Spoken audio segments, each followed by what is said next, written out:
researcher who believes in teaching for social transformation and nurturing critical and analytical minds. Currently, she is Associate Professor and Head of the Department of Sociology at KC College, Mumbai. Her most recent publications include Doing Sociology of Gender in the Classroom, Reimagining Pedagogies, published by SAGE, Transforming the Sociology Classroom, Implementing a Critical Feminist Pedagogy in an edited volume, and Sexual Harassment is Endemic in Academic Spaces, an Insider's Perspective, published in the Economic and Political Review. As member of the Board of Studies in Sociology at the University of Mumbai, she has contributed extensively to curriculum design and development, especially in the field of feminist sociology.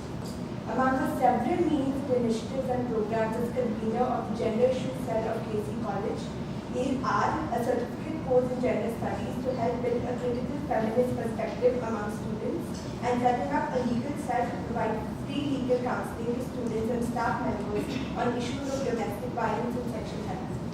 With that, I'd like to welcome Professor Pujari.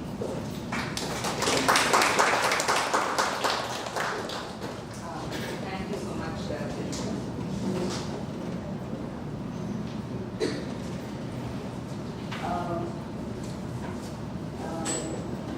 Director, Colonial Legal Center, Dr. Leena Pujari, our co-panelist, my co-panelist, Dr. Gita Chadha, Dr. Nandita Shah, distinguished guests and members in the audience. I can see some of my students and colleagues. Good evening to one and all present here.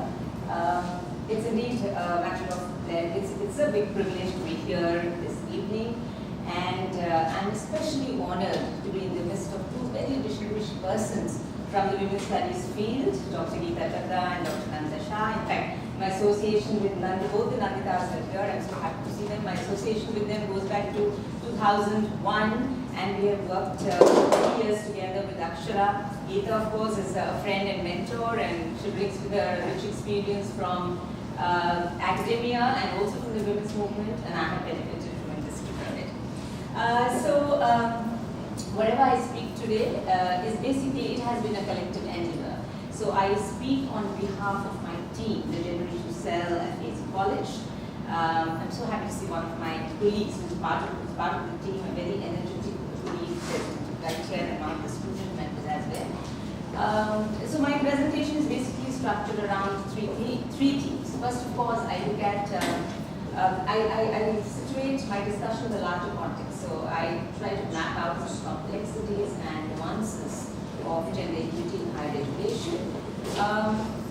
Second, I shall give you a timeline, a very brief timeline of the initiatives by UGC. We all come from the UGC. This is basically, of institutional mechanisms on campus to enable gender just and enabling campuses. Third, of course, which will be the thrust of my presentation, I'm going to share my experiences of being on the cell. I mean, it's been now close to 15 years, and of course, very briefly on the IC.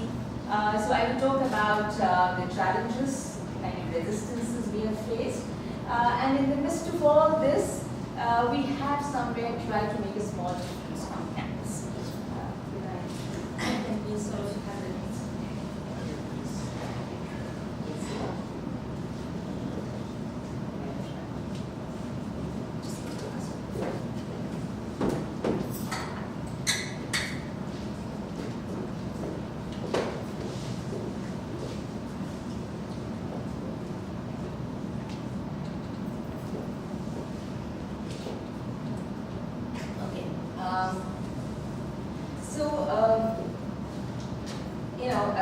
If one looks at the higher education scenario in India today, you will see that there has been a phenomenal increase in the number of universities and colleges, and a quantum jump in the number of women who are enrolled into higher education, from a meager 10% in 1950-51 to now 47.2%, and this is as per the latest All India Survey of Higher Education data, which is released annually by the Ministry of Resource Development. So interestingly, the gender gap has been closing. Now, what does this essentially mean? Does it necessarily translate into better opportunities for women and a more conducive environment on campus? No, not really. In fact, the closing gender gap hides ongoing inequalities. And this has been brought out very sharply by the Suction Committee report. For people who do not know what the Suction Committee report is, the Suction Committee was constituted by the UGC in the wake of the Delhi gang rape case in 2012. The committee was basically entrusted with the task of reviewing measures for safety on campuses for girls and to suggest effective measures, remedial measures. And one of the most revealing findings of the committee was that the weakest link in our education institutions is the lack of sensitivity to gender issues. This has been the most neglected aspect. So we have been talking about so many things. We have been talking about better education, a robust research environment in college, and delivering in the best possible way. But one thing that has been completely glossed over and neglected has been the aspect of gender. Now, there are other things that we need to sort of make a note of when we are looking at this whole issue of gender discrimination and sexual harassment in campuses and educational campuses. What we see today is increasing diversity among the student population, and I would say not just the student population but also among the teachers and the non-teaching staff on campuses. Students today, so they represent a diverse mix. They come from different caste, class, regional backgrounds, rural and urban, and also multiple gender identities. In fact, the presence of queer students on campus today complicates things a bit. Not that they were not there earlier, but they have become more assertive, talk about the numerous ways in which they are discriminated on campus, so on and so forth. So the presence of non-normative gender identities sort of introduces a certain kind of complexity into the whole scenario. And also, let us understand that there are complex hierarchies and inequalities within campuses. So, our campuses are a site of immense power, and it's a place which is full of power relationships, and knowledge and learning is happening within those power relationships, and they are all sanctioned and justified. And it is there where it is in these campuses that we learn that we need to bow down to authority, we learn not to raise very uncomfortable questions, and that's very interesting. So it's very important to take a look at each one of this when we are dealing with issues of sexual harassment.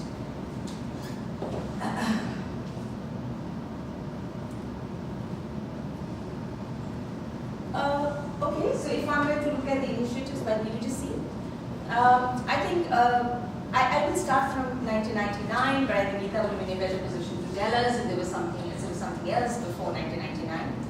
It was in 1999, and this was just after the Supreme Court judgment on Visakha guidelines, which was the judgment came in 1997, and Visakha guidelines were a set of guidelines that were issued by the Supreme Court, guidelines about workplace harassment that every employer was supposed to follow. Now, one of the first directives was, this was a directive which was sent out in 1999 to all universities and the affiliated colleges, asking them to constitute gender cells or women development cells. And that's how, in fact, we constituted a women development cell in 2003. Then, of course, comes the Suction report, about which I just mentioned. The Suction report comes in 2013. And then the UGC guidelines on prevention of sexual harassment in 2016.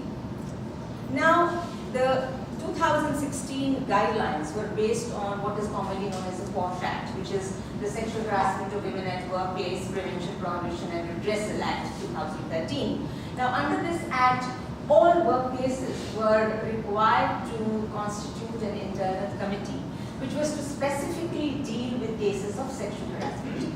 Now, when the UGC guidelines came, what essentially happened was, okay, a little bit on this. So when the women's development cells were constituted in 2001 and 2003, specifically in Maharashtra, I mean, there are some colleges we still don't have women development cells now. So women development cells were basically entrusted with two responsibilities. One was to deal with cases of sexual harassment, if any, and more important than that was to basically prevent sexual harassment. So to put in place a series of mechanisms and gender sensitization measures to sort of raise the consciousness of students and staff on gender issues and to prevent such cases. So when the internal committee came into place, there was a bifurcation. So now the gender cells are only concerned with gender sensitization. Some complaints do keep coming to the gender cells, of course. And the IC, the internal committee, earlier it was known as ICC, now there has been a change in terminology. So the IC is specifically involved in, so the specific task of ICC is to address cases of sexual harassment as and when they rise on campus. Now, coming to the main thrust of my argument, which is, when we're talking about the gender sense. Okay, so, okay,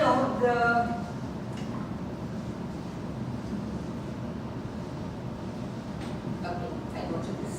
So I talk about my experiences of, oops, I'm so sorry.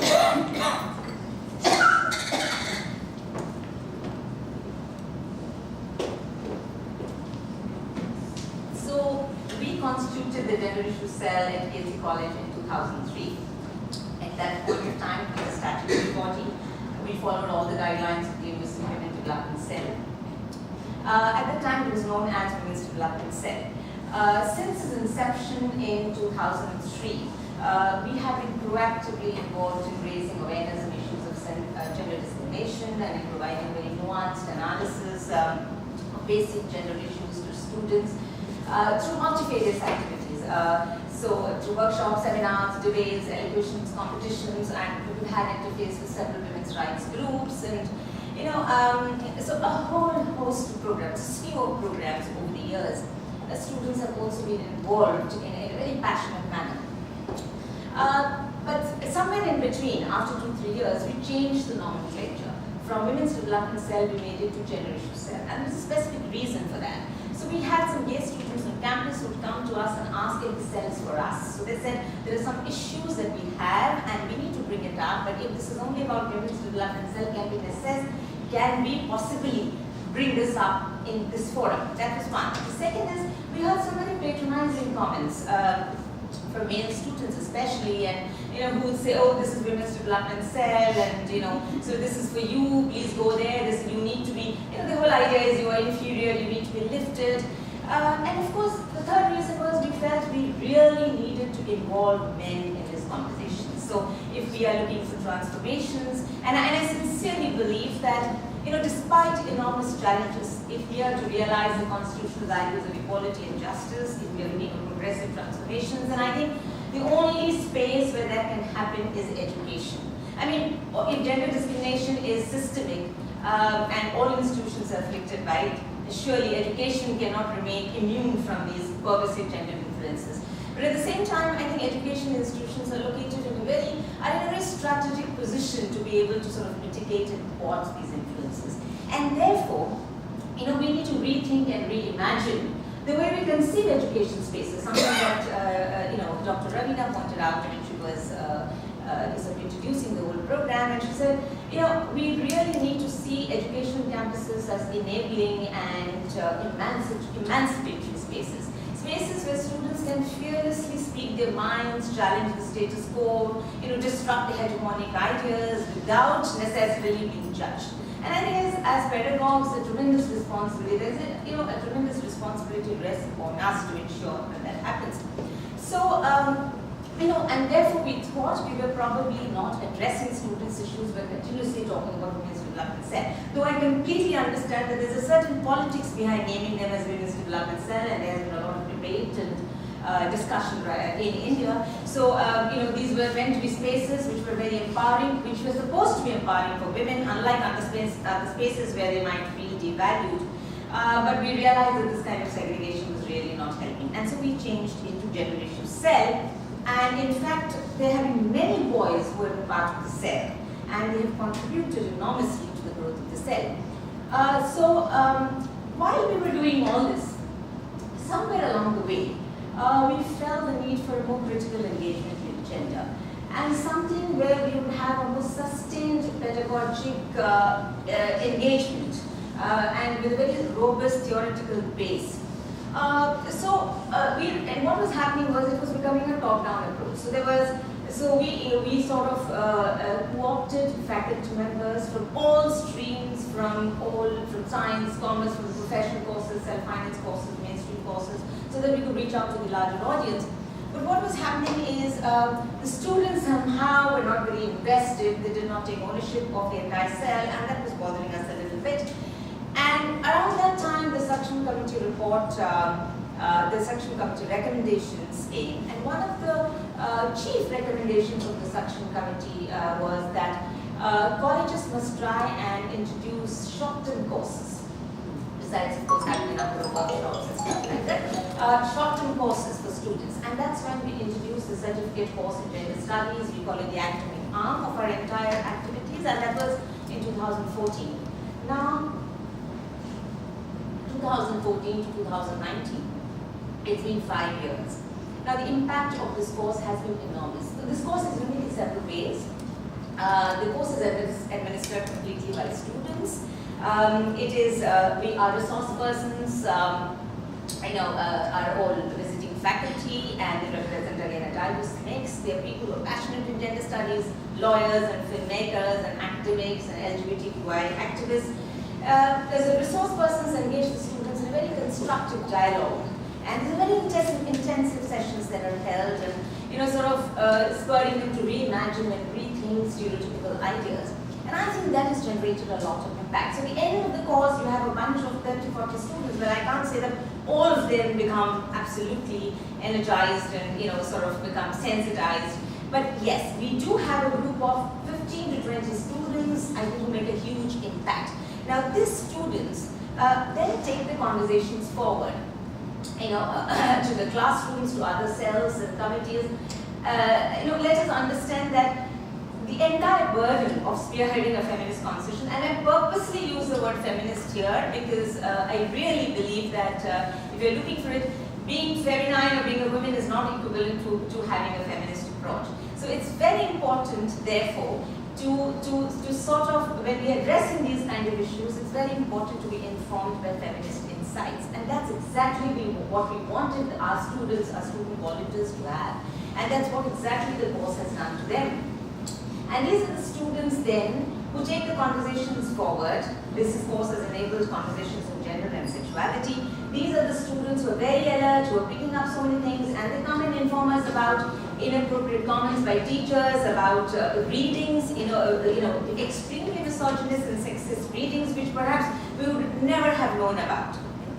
And then, of course, we do a lot of advocacy.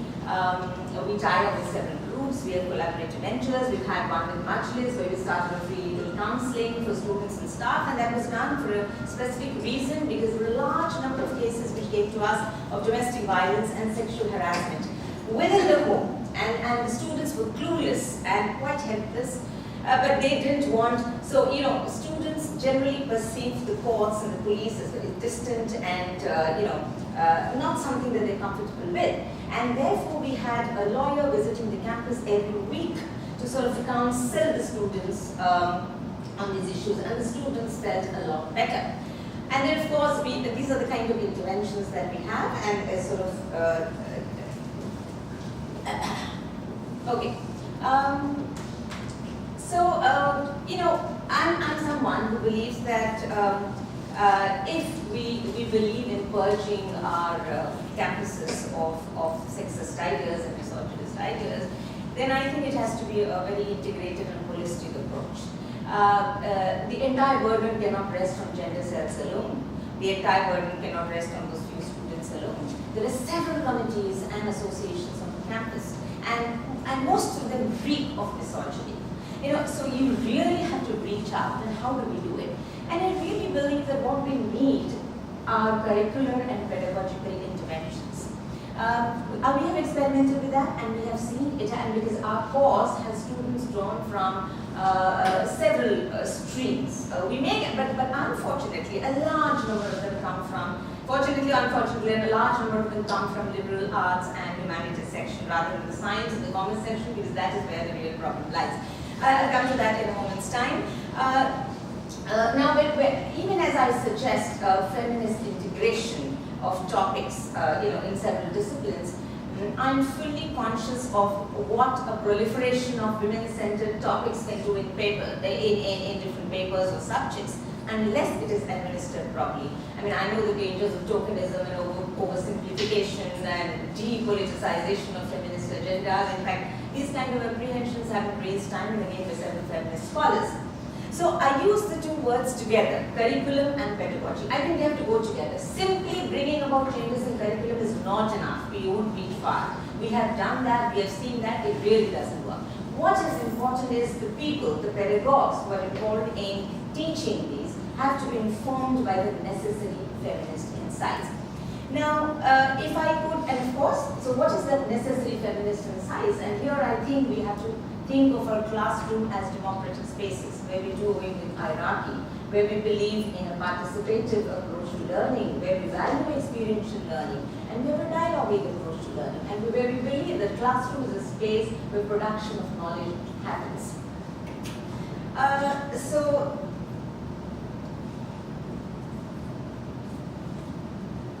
Okay. So does this mean it's all hunky-dory, it's all wonderful? No, not at all. In fact, over the years, we have met with several challenges. And there are the systemic violations that continue. There is a kind of benevolent sexism that envelops all of us, that is firmly embedded in the academic institutions. So you can still hear loaded comments and cultural festivals are rife with sexual innuendos, and there are other cells on campus which, this is something which really alarms me. There are other cells on campus which take up issues of women's rights. So everybody is comfortable about empowering women. But you talk to them about emancipation of women and they start feeling very uncomfortable about it. And they're not too happy, including the administration and the management. I think one of the biggest stumbling block is the resistance among teachers. The pedagogues' refusal to engage in self-reflexive politics. Gender sensitization is not just about students, it is also about teachers. And they refuse to attend programs, though we have managed with great difficulty a couple of programs over several years. So the basic problem is, they refuse to attend these programs. They feel they know it all and they don't need to do all of this. Then of course, there is administration and management. So you can only bring about changes when you have support from the administration. We have been a little lucky in that field. We've had a supportive administration, though at times, so when you're dealing with sexual harassment cases, I don't know, the word sexual harassment really fears a lot of people. And, so there is a lot of pressure on the committee members to kind of play it down. And, it's very difficult for students to speak up about sexual harassment because it all depends on who can speak up, and that, you'll be judged if you're speaking up. And whether your complaint is considered as genuine or not will depend on what company you keep, what kind of dress you've been wearing, and whoever you'll be moving around, and what has been your behavior in the class, and so on and so forth, unfortunately. There's a chilly climate that you face. So if you're talking about women's issues, you try to propagate feminist agendas, there's a generally chilly climate that you tell you, oh, you think too much, and, this is something that everybody must be aware of. And finally, of course, as I said, I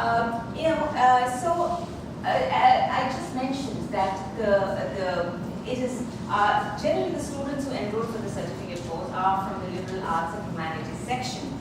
We have very few students from, though we've had very few students from the science section and the commerce section. And this is where the problem lies. The only exposure that these students have to gender is to their foundation courses. But a preliminary analysis of the foundation course textbooks will reveal the misogynist, casteist, and communal content that is inherent in these readings. And these are widely prescribed. And that is scary. And that's exactly, so gender is entering the academic discourse of the students, but in extremely distorted ways.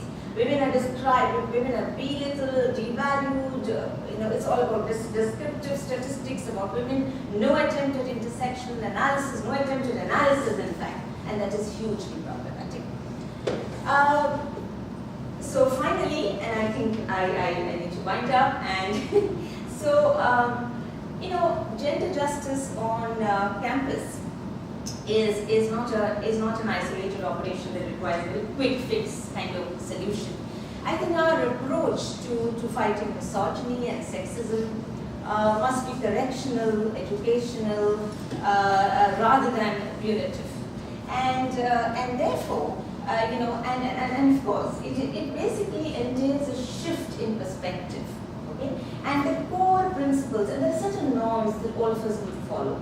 Norms of respect, norms of unacceptability of abuse of power, of bodily integrity, of bodily autonomy, so on and so forth. Thank you so much.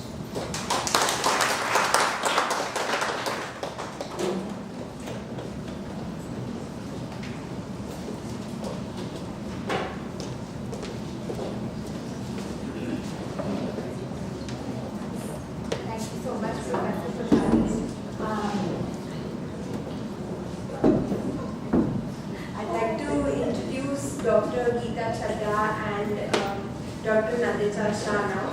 Dr. Gita Chadha is faculty member at the Department of Sociology at Mumbai University. She has a doctorate in sociology and has taught in undergraduate colleges at Mumbai University and also the international programs at the University of London in Mumbai. She has developed frameworks for feminist archiving at the Research Center for Women's Studies at SMDT Women's University. And Dr. Chadha has also designed innovative pedagogic initiatives for integrating science and social science teaching. Her publications include a co-edited volume called 0 Point Bombay, several articles on science criticism, 2 volumes on feminists and science, reimagining sociology in India, feminist perspectives, and special issues for contributions to Indian sociology and economic and political being. Since 2016, she is the chairperson of the University Women's Development Cell of the University of Mumbai and is a board member at Akshara. Her research interests lie in science studies, feminist theories, and post-colonial studies.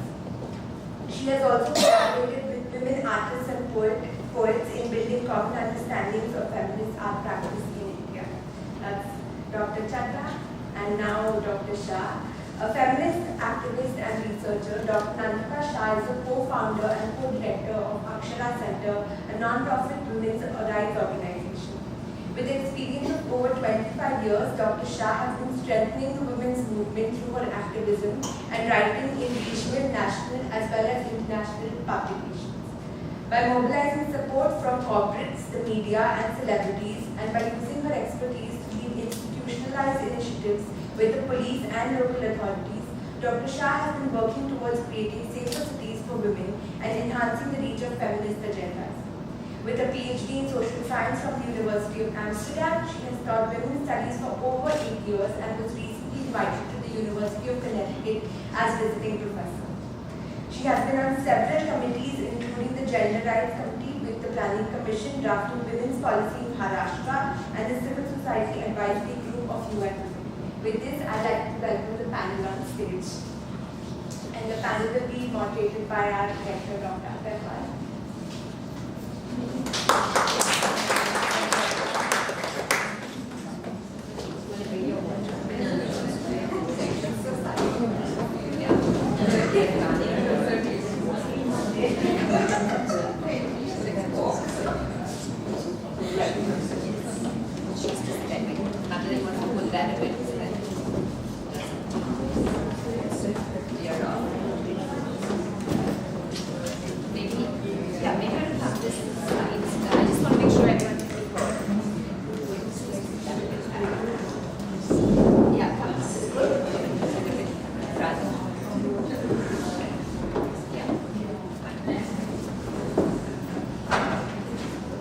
Firstly, I want to say thank you to Leena for a very passionate and engaged critique of the gender development cells or the women's development cells. And we talked about a lot of thinking that had gone into the process of transforming them and making them effective and implementing them in an inclusive and a participatory manner.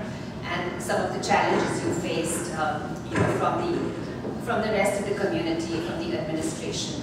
So my question, I'll start with a question to you, and then I'll keep it open to others. You've been working from the perspective, you've been working at the development cell at Casey College. What is a typical cell composed of? So I think it would be good for the audiences to know, is it faculty, who's questions on the governance of the cell? You know, how do you go about that? Yeah. So, Women's Development Cell has two representatives from, and if I go wrong, Gita will correct me. It is two representatives from two faculty members. There are one non-teaching staff member and two student members. And the chairperson of the cell is a woman, and half of the members need to be women. So there is a one NGO person. Yeah, of course, yes. And there is an external member. The external member is someone who is committed to the cause of women and is from women's rights groups generally, or a lawyer. That's how we do it. So when the cells are constituted, and this is to Gita as well, you know, the University of Mumbai, you know, as your talk also pointed out, right from 1999 was you know, in some ways taking on the mandate of creating these cells very seriously. And 750 colleges are part of this endeavor. And we actually did, with my team, we did a survey of websites of 250 of those colleges, and we found less than half of them had anything on the development cells on them. And then actually they had very different titles. So it wasn't just women's development cells or gender development cells, there were women's redress cells. So the mission seemed to be kind of not uniform, although, you know, had some aspects of similarity. The titles seemed to be more diverse, and the activities ranged, you know, in a very diverse manner as well. So, Gita, you know, you've been overseeing some of these cells from a university perspective and working with multiple colleges. So, can you tell us how a college takes on the formation of the cell, and why there's so much, you know, in the understanding or in the formation, why is there such difference? Yeah, so actually it's important to see what happens after 2013. Yeah, it's important to see after Saksham, when the 2013 Act comes in, the Posh Act comes in, it does something very interesting. It sort of splits the role of making the world gender sensitive and addressing sexual harassment. So every employer is supposed to have two bodies actually. One is the internal complaint committee, which is the internal committee, and the other is the women's development cell. Yeah. So what happens is this earlier model, which sort of kept sexual harassment and gender sensitization with one body, gets split into two. Now there are advantages to this, there are disadvantages to it. Yeah. So there is, and the 2013 Act, subsequently the UGC guidelines to actually implement this Act at the university space. Because see, the Act is about workplace. It's about the relationship between employer and employee. What happens in a university with a teacher student? That's not an employer-employee relationship, right? How do we address that? So the UGC guidelines help us to sort of address the POSH and implement it within the university space. So the UGC guidelines come as late as 2016. Yeah. Now, post 2016, actually, the Maharashtra Public University Act comes in at almost the end of 2016 and beginning of 2017. And we then start, so that was the time that I sort of was, so this is something I told Ravina also in my email communication, that I was sort of not asked, not told, but appointed as a chairperson of the Women's Development Cell. And as a sociologist, feminist, my whole question and my whole challenge was, you know, there is always a danger, as you know, friends from the movement will say there's NG, there's Shaka, there's that the fear of getting co-opted is very high. You know, you want to work with the system, but you also say, oh my God, you know, what kind of feminist consciousness of politics can I really build within these spaces? Yeah. But anyway, that was a personal decision I had to take, and you know, I took this up. What happens subsequently is that the colleges don't know anything about this. Yeah. At the university level, that is the WDC is constituted, the colleges continue to function the way that they have been functioning ad hoc. Even today, when I go to colleges in St. Panvel, when I go to colleges a little far in other zones, they still are lost. Okay, कि madam काय आहे? म्हणजे काय करायचं आहे आमच्याकडे IC आहे. Those of you who understand Marathi, if I say that you have an IC, हो आहे ना IC, and I ask them, okay, so is it functioning? Perfectly functioning. Okay, what happens? We have no cases. And like, that is not proper functioning. If you don't have cases, that means you're not working. What are the problems? Why don't people come to complain? Why are girls not enabled? Why is women faculty not enabled? What is going on? So, like you were saying, we don't have enough research done on what is the experiences of doing IC. We just started actually looking at it. But this division between the Women's Development Cell and the ICs is now we need to bring them together even if they are autonomous. And the reason why it's good that they are autonomous is because the load was too much for one team or one individual to actually do the whole task of gender sensitization.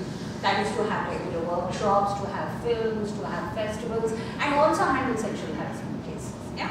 So there was that problem. So in a way, the separation can sort of logistically help you to handle things. But on the other hand, you cannot look at sexual harassment in isolation, and you cannot look at it without actually developing gender sensitization programs. And I think if there is occasion, I'd like to speak about how we've been trying to work out after the Maharashtra Public University Act came out. The idea is to bring sexual harassment as an ordinance, okay, and from the university. So the last 2 years we've been actually working on this document. I will speak about that later, what have been the challenges of working at the policy level. And once this document is ready, then the dissemination will start with the colleges. At the moment, it is pretty much ad hoc. The university has of course done what we need to do, which is send out circulars, send out instructions to all colleges that you're mandated to form your ICs, you're mandated to form your WBCs. But sometimes you get constantly calls saying the IC requires a presiding officer who is a professor, a woman. Now, half these colleges don't even have women as assistant professors. They don't have professors. So then what happens? Yeah, so that's a huge challenge. Then how do you bring the guidelines to interpret in such a way that you say, okay, if you don't have a professor, can you have an equivalent administrator? You know why this becomes a problem? Because when there are cases which the IC looks at, the respondents often bring an RTI on you saying that your IC is not properly constituted according to the law, because there is no senior presiding officer who is a professor. But where do you get a professor from? Because there are not enough women professors.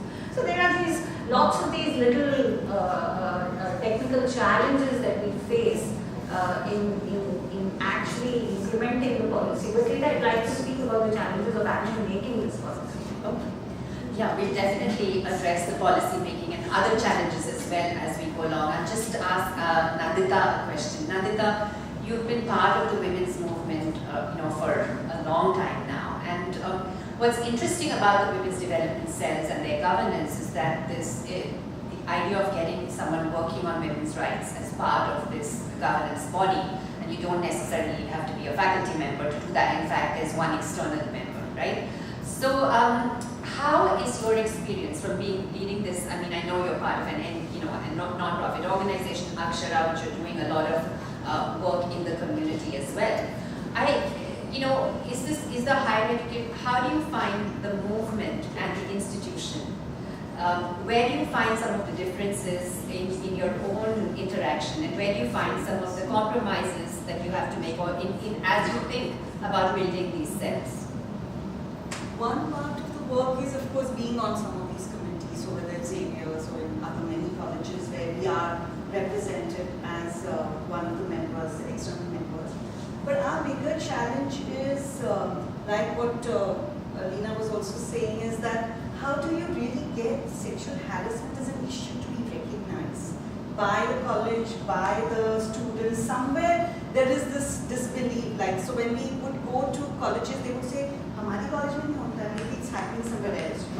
So in fact, we began, because all our experience, if we speak to young girls, they are saying, you're talking about empowerment, but unless we're able to deal with this issue of sexual harassment, which we face everywhere, where is the empowerment? So that's how we began talking about sexual harassment. And our first thing was to do a study of 45 colleges in Bombay with 1,000 students actually undertaking a research on routine sexual harassment and experience, and then presenting it to the university. So we had Dr. Mungekar giving a forward to it as a VC, recognizing that this is a problem that we face in our colleges.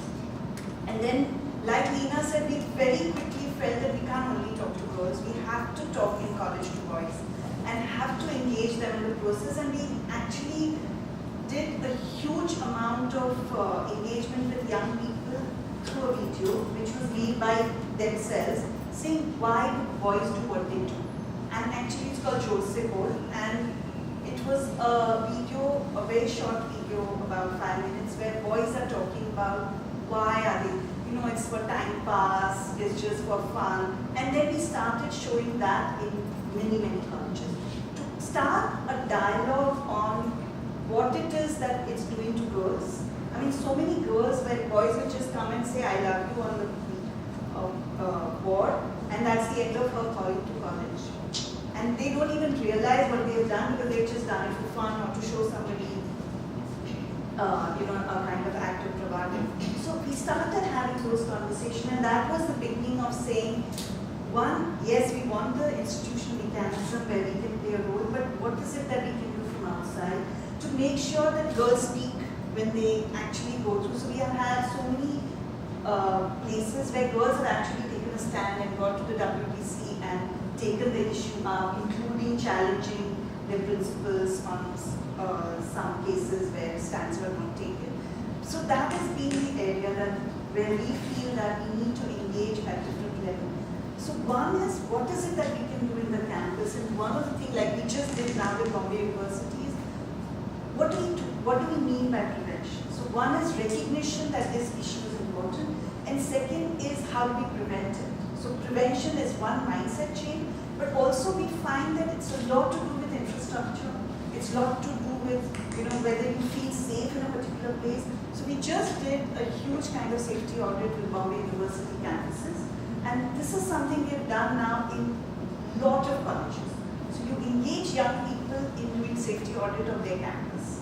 And that means not just safety in terms of lighting and whether I feel, but can I go to a canteen and feel safe? Can I access the sports area and feel okay? Can I go to every area? What is the graffiti in the toilet of men around women? And how can we then have conversation around what it is to be, not just sexual harassment, but a safer space for both genders to be in a college. Can I say a little bit on this issue about bringing the boys in, women in? I personally think that our present contemporary feminist movements and our theories have had to sort of make major shifts on 3 axes, which I've been speaking about. One is, which has produced what I would say is the intersection of feminism. And I think today we cannot just talk about sexism. We cannot just talk about misogyny. We have to talk about it at the intersections of class, caste, sexuality, and it's absolutely integral to what we do.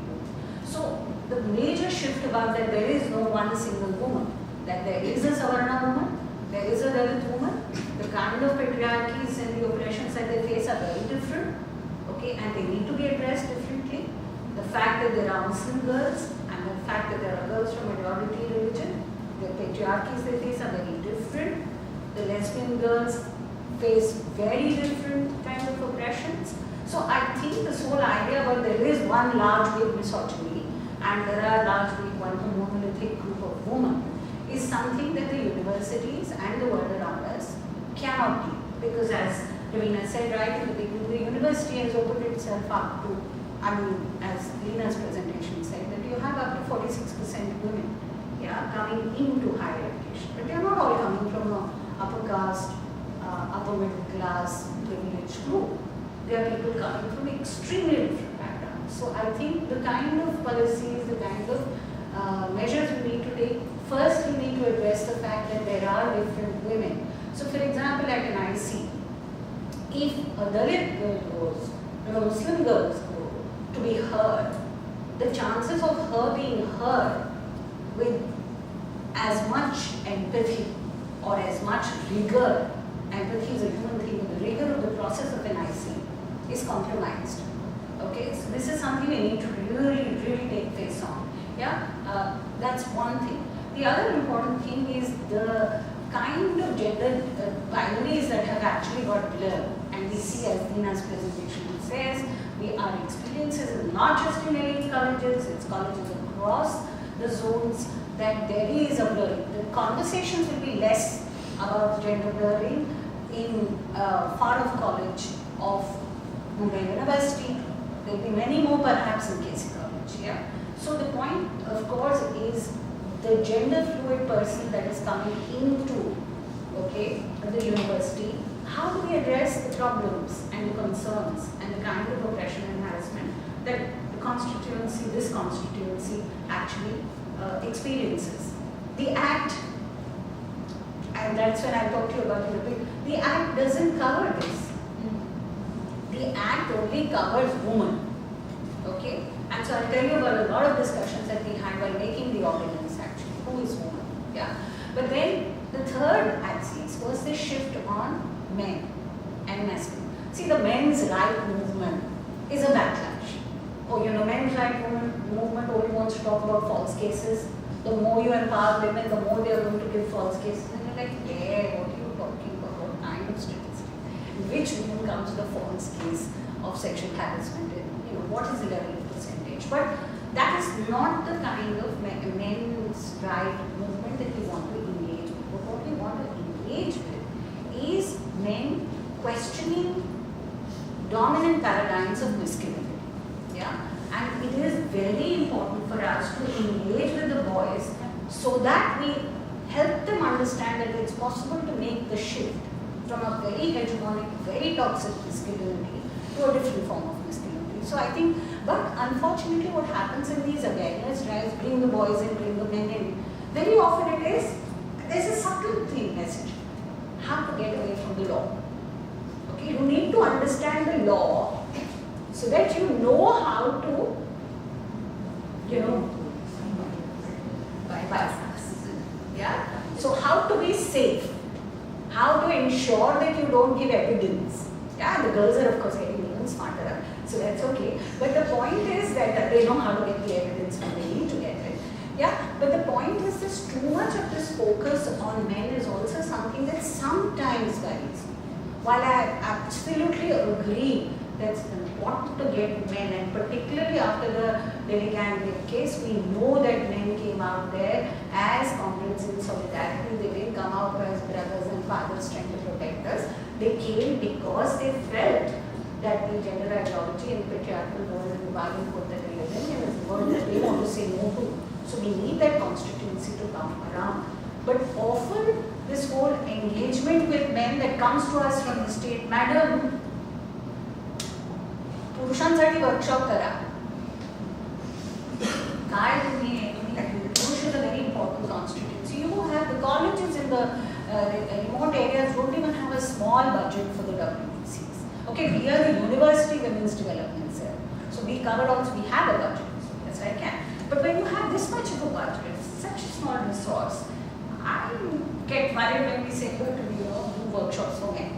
But also just to add to that, just looking at if you have a college with very few female faculty, right? And you have more and more cells and other things that they have to be involved in the administration. It's like the ASHA or the frontline worker has to do everything. Yeah. Go around doing election counting and doing, delivering the healthcare of the nation and doing. So it does the burden without getting, cost relief or without getting any kinds of incentives to be part of that is also very challenging.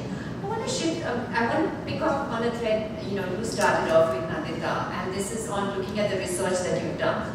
And we talked about this earlier as well, the research gaps in higher education, where we are looking at these kinds of behaviors. And one particular survey and research, started us off into the Saksham Committee report once they investigated and they found these gaps. So, looking at, Mary John, when they're looking at the women's movement or when they're looking at the higher education campuses, from the independence onward, higher education is often looked upon as a privilege, right? That you had the middle classes and you had the upper middle class and the upper classes who went to college, and it was a privilege.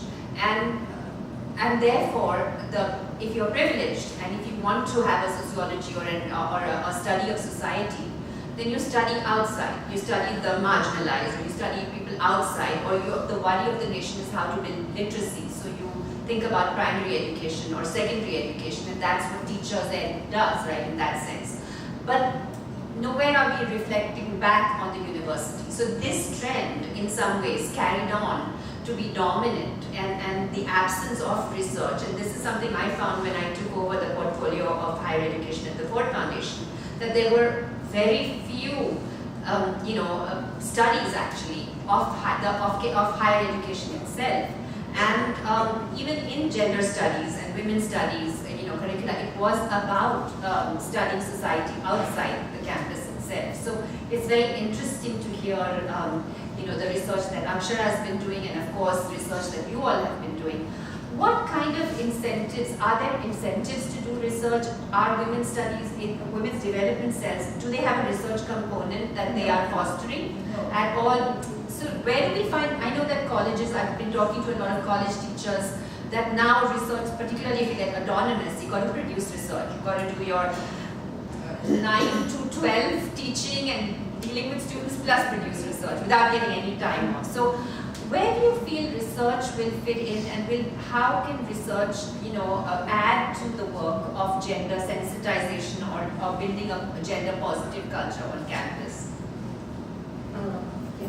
Yeah. Okay. So, in sociology, we have an entire paper on gender studies.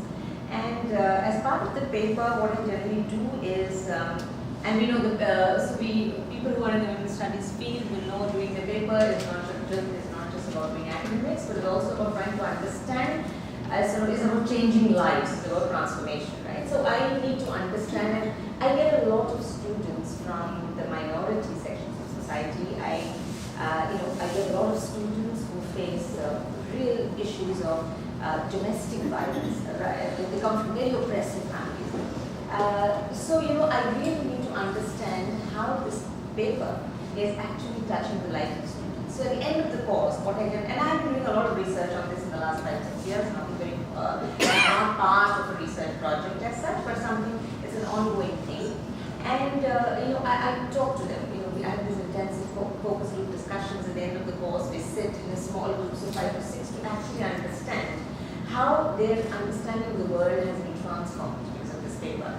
And if they have carried these stories, these lessons or whatever to their homes and neighborhoods and families, how does the family react to all this? And because we have done that, so the intervention programs that we designed for the students, was based on this kind of research. And probably because we did that, students felt comfortable coming and talking to us about it. That became very essential. So, research of this kind probably has to come from the academic departments. Often they will be the departments of social sciences and the humanities. But on the other hand, if you have to look at pedagogic transformations of syllabi and others, I think it is important to work with departments across the sciences and the humanities. So, large amount of academic research happens with individuals from departments. And then there are centers in the university, for example, the independent centers, which are not really teaching centers, which are largely research-based centers. There are a few in the university. Whether the women's development cell at the moment are not mandated to do research, but I'm sure that there is a potential and a possibility for women's development cells to get enabled to actually undertake research at least their own college levels and other levels.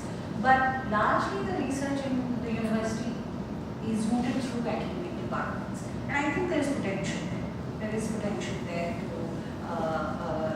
do research on some of these ideas. The resistance to anything to do with feminist or women's research is not only in the science departments. The science departments actually think that this is not our concern. So there is no resistance. They're just like, how does it matter to us? So that's some more, how do you teach biology, how do you teach gender, what is the kind of language you use, why teaching biology? They say, that's not even an issue here. So that though is like a basic level of training, and a critical consciousness needs to be sort of, capabilities have to be developed. But the centers in the university are the place from where research can happen. Yeah, we meet a lot of resistance, but that's the kind of thing. Actually, the other area, I feel that for WTC, there is no continuity because they keep it's almost trusted on them, so they are ready to move. So our challenge has been to find a continuous process of WTC. So one of the things that we had even taken up was how do you train every new person who comes? They need to be trained. So before the university central committee was set up, we were running online courses for all the teachers in collaboration with Bombay University and SMT to say basic knowledge of what are the things that they are supposed to do. Like they do Vastu Shastra as part of WTC. I mean, they are doing all sorts of things that don't come in the college. So that comes under WTC. Helps. Yeah, yoga and best out of waste, cooking, fashion, decor. This is what it is. Yeah, we got very interesting activities. That's been our challenge. How do you give them imagination to the kind of activities? And also what we found interesting was how do you connect them with each other? Because one WTC is not connected to the others. So how do you create a platform for them to have conversation? If Casey has done some innovative thing, how can Xavier's learn and how can other people learn? College for that. Yeah. So that has been an interesting possibility because research I think is very far off for them to undertake at this point. But I think it's an important place. Yeah, I think that's something would be interesting to see the university. You had in your website, best practices features in some ways. Then maybe those could be very interesting ways. I mean, one of the things that I read, I know that both of you have spoken about, is the role of the arts. I mean, the mandate of the cells is also to be both an academic and a cultural space. But you both talked about the role of the arts as being very enabling in that sensitization pedagogy. So you want to comment on that, Nandita, and then Gita, and also we find that today's generation of young people are not interested in any kind of a format of a lecture mode. I mean, it's engagement, but outside of it, you have to be innovative. You have to think of different ways of engagement. And for us, we find that if you take some little creative stuff, they can add so much more. So recently, we have developed a whole methodology of every game that we play as a child to turn it around to do analysis of your life as a girl and a boy. And we do it in a format of melas and we take the games to colleges. We had 18 colleges take melas in Delhi and they have come up with such innovative way to discuss issues. So like for example, we talk about sexual division of labor. How do you talk about sexual division of labor in a very interesting, fun way? So, it's a race between men and women, and men do the women's task and women do the men's task. And how quickly women reach the destination and men have to fold clothes, they have to make tiffin, they have to take the child to the creche, wait for the creche door to open and then go wherever. So, just that basic understanding. So, we are just finding how different ways in which, it's not exactly art, but another way of taking it. I'll just give you an example. We did we did a kind of installation in Karakoda where we had created a corridor, a dark corridor of 1.5 feet by 12 feet, in which hands were hanging. So if you pass, you will definitely be touched by a hand. There are all these plastic hands that were created. And I can't tell you what comments we have got from men saying this is the first time I understood what it is for me to be touched in different parts of me. Now, it was a very different way in which you could communicate the experience of sexual harassment to a large group of kind of audience that has never experienced it. So I think that has been for us a very important part of bringing experience, participation, creativity, and innovation together to engage young people on this issue. Yeah, the way I want to sort of respond to this question is to say that basically, if you look at our academic structures, the one there is this major divide between the research institutes and the university. Yeah. So research happens in research institute, universities teach. That kind of divide is highly problematic for our practices. But importantly, also the kind of paradigm that we have is a very positivist paradigm where the natural sciences are at the top and the social sciences are somewhere low down, and we have to actually become scientific by becoming like the natural sciences. So there's a certain caste system in that hierarchy which actually needs to be questioned. And I think the arts, so to speak, the arts domain might be more active in producing this critique of the whole knowledge paradigm that we have. And it's not necessary that the arts will do it, but I think the arts has a more open ability to question this. So for example, the domination of what we call rationality or the domination of what we call reason is something that our feminisms ourselves we've been questioning and problematizing and asking ourselves that, what about affect?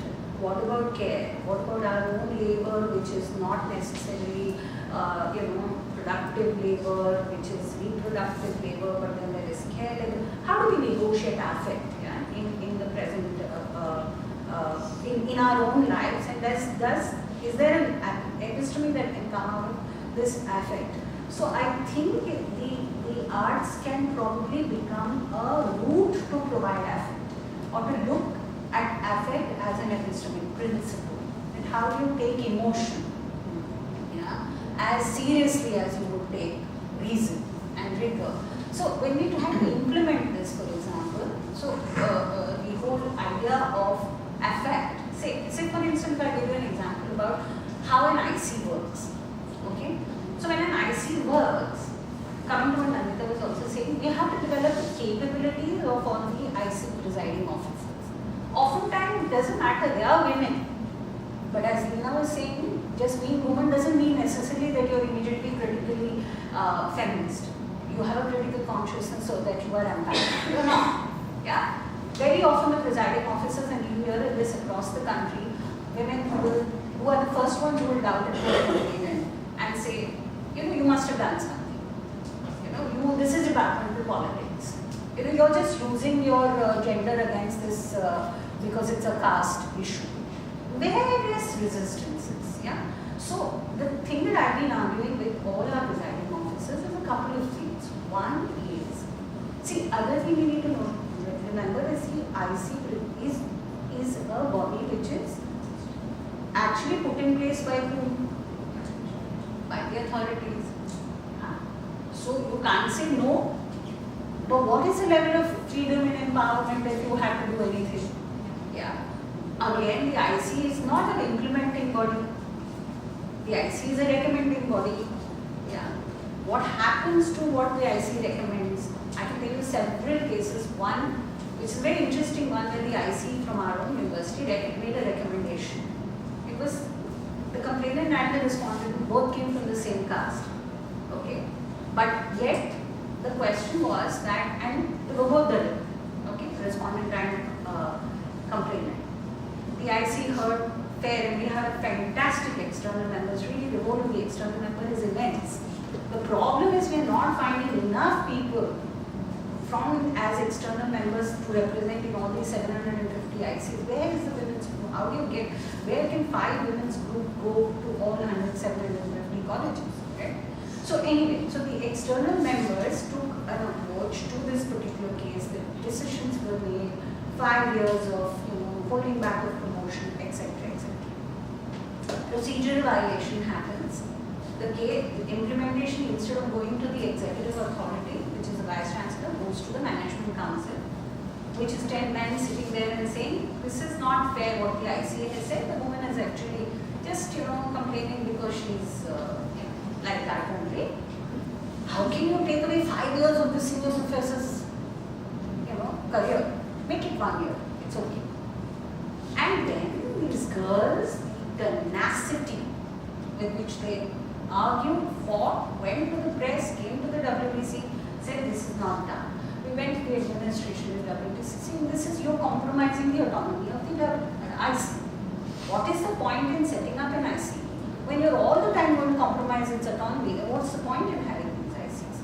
We fought the IC, the new administration came, the new vice chancellor actually took away the old decision, and reinstituted the IC decision. Fantastic. We were all in a celebratory mood.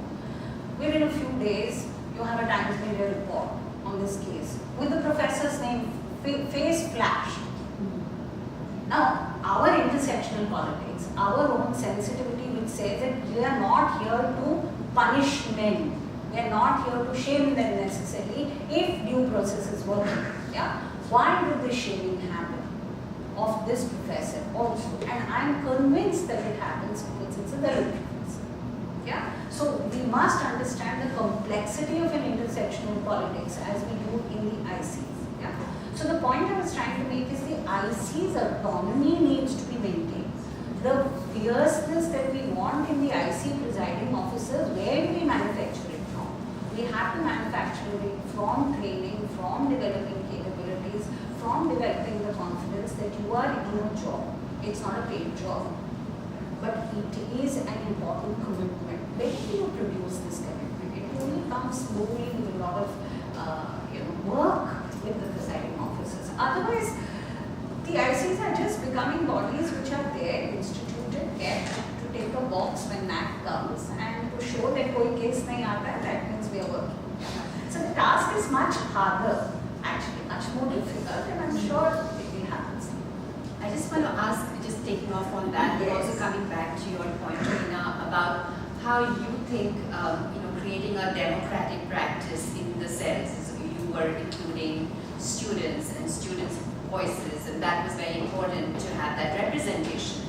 So I want to say, we talked about these behemoths, like all these fuddy-duddy almost, where you can't, it's constantly changing, people have to be sensitized. It's in the age of social media, where students do have access, to being heard, not enough, but at least being heard. I mean, how do you involve students? Can you give some examples on how you might involve them very positively? Because if these spaces aren't enough, they also have spaces and they also have power, right? So how do you balance this, and how is social media, helpful in this gender sensitization or gender equality and justice space? Yeah. I've always been saying this, and in fact, I learn a lot from my students, and they have access to social media, they know so many things, and then they come and share. Of course, we do a very critical kind of analysis because it cannot be completely overwhelmed by what you see on social media. Actually, two things that have helped. One is, as Nandita was saying, frequent change. And I don't know what to say, but I have been on the GIC or WBC or whatever the last 15 years. and in fact, the team that we have, I think the team has also been around for the last 10 years. And this is a team that is, and this helps, okay, this kind of continuity definitely helps. And, there are, it's not easy. We begin in fact in the first year, and that's how the course helps us. And in fact, when Nandita was saying students are actually not interested, but the course has worked because we don't have exams, we don't have assignments. We want to make it the teaching learning experience a very interesting and enjoyable one. We use our resource persons excellent. They use very good, they use popular culture to help them understand, and these are very intensive 2-hour sessions. I think the course has helped in getting students into this whole thing. And we do a lot of sharing. We do a lot of discussion after class hours. We sit in circles and we brainstorm. And in fact, we hardly do anything now. While my student is sitting here, they have taken responsibility for everything. We do other programs also. We do something called creative expressions, which is basically students' understanding of a gender-just world, creatively expressed through a creative medium. It can be songs and poetry and dance and skit and writing, short story, photography, whatever. Now, even for that event, we make sure that we have a set of pre-events preceding the main event, so that, and we get batches of students to attend these workshops so they actually understand what is it that we're working on. And there's a particular theme that we work on. So this kind of sustained interaction over a period of time, I think, sort of helps in creating this kind of democratic ethos. Okay, this is rare. Yeah, yes. I mean, we obviously there's lots of issues around implementation. There's lots of issues around relevance and redundancy of of various cells or ICs or But I do think that that it's a starting point for sure, and it can be very powerful, and if done in the right way, and if it's not depoliticized, if it is inclusive, if it is imaginative. So I'm just going to open up. Before you do on the digital question, I'll just Yes, say this please. one thing that the hashtag #Me movement started in the academia in India, with Raya Sarkar. It did not start with the media. It started in the academia with Raya Sarkar's list. Raya Sarkar used the Google spreadsheet.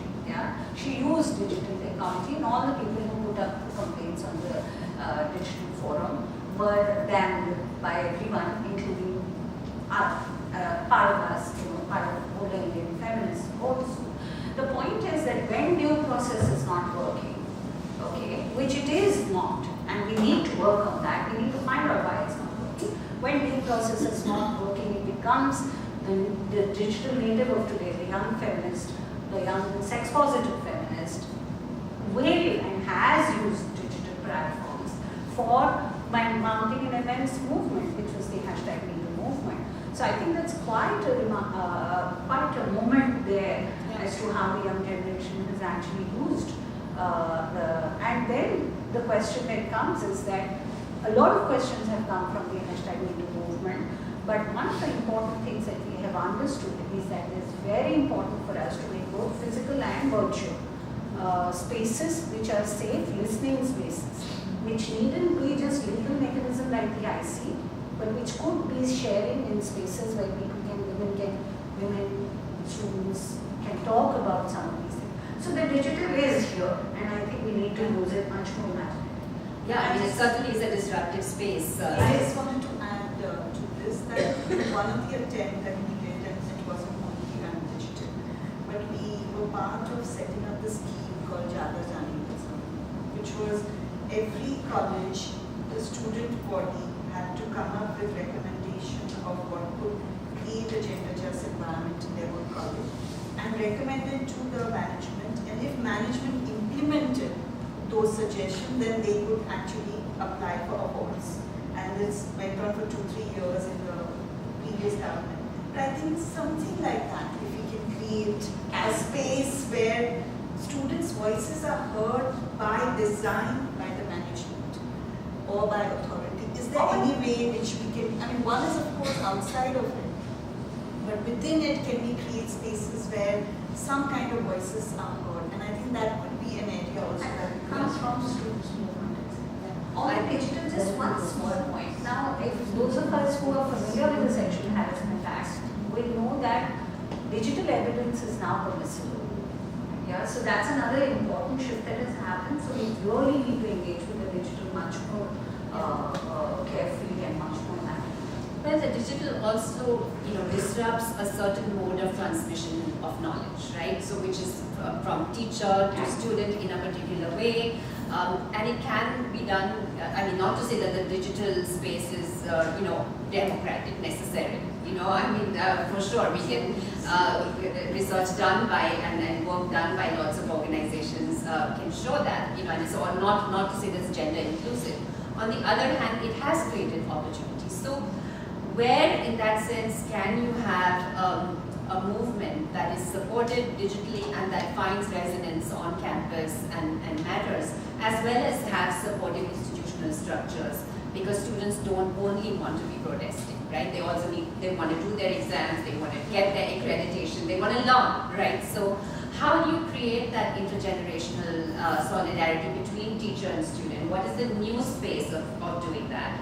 And what is the campus, how can we do this imaginatively? And I think the reason to interrogate then the WTCs or the gender development cells is to say, can they be potentials? If such a body exists, can they be potential unifiers in this very difficult dialogues between generations and between castes, between classes. So we have, this is a first step in addressing that, but surely we have a lot of interrogation to do, and hopefully really share some good practices and something positive can come out of our very transformative spaces as we go forward.